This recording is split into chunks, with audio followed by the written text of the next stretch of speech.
يتساءلون عن النبأ العظيم الذي هم فيه مختلفون كلا سيعلمون ثم كلا سيعلمون ألم نجعل الأرض مهادا والجبال أوتادا وخلقناكم أزواجا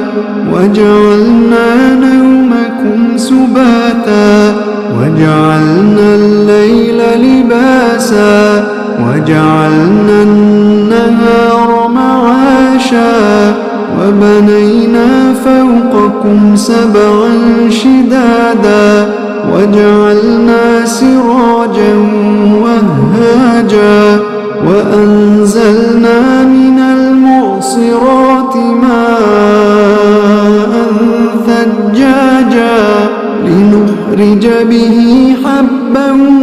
ونباتا وجنات ألفافا إن يوم الفصل كان ميقاتا يوم ينفخ في الصور فتأتون أفواجا وفتحت السماء فكانت أبوابا وسيرت الجبال فكانت سرابا إن جهنم كانت مرصادا للطاغين مآبا لابثين فيها أحقابا لا يذوقون فيها بردا ولا شرابا إلا حميما وغساقا جزاء وفاقا إنهم كانوا لا يرجون حسابا وكذبوا بآياتنا كذابا وكل شيء أحصيناه كتابا فذوقوا فلن نزيدكم إلا عذابا إن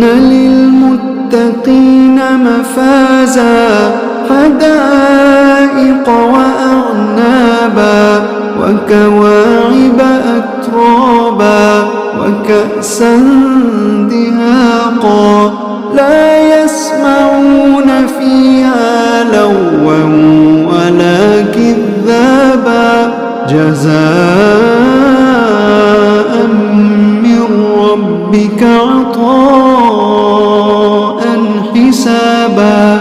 رب السماوات والأرض وما بينهما الرحمن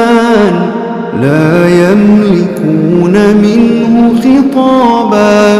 يوم يقوم الروح والملائكة صفا لا يتكلمون إلا من أذن له الرحمن وقال صوابا ذلك اليوم الحق فمن شاء اتخذ إلى ربه مآبا إنا أنذرناكم عذابا قريبا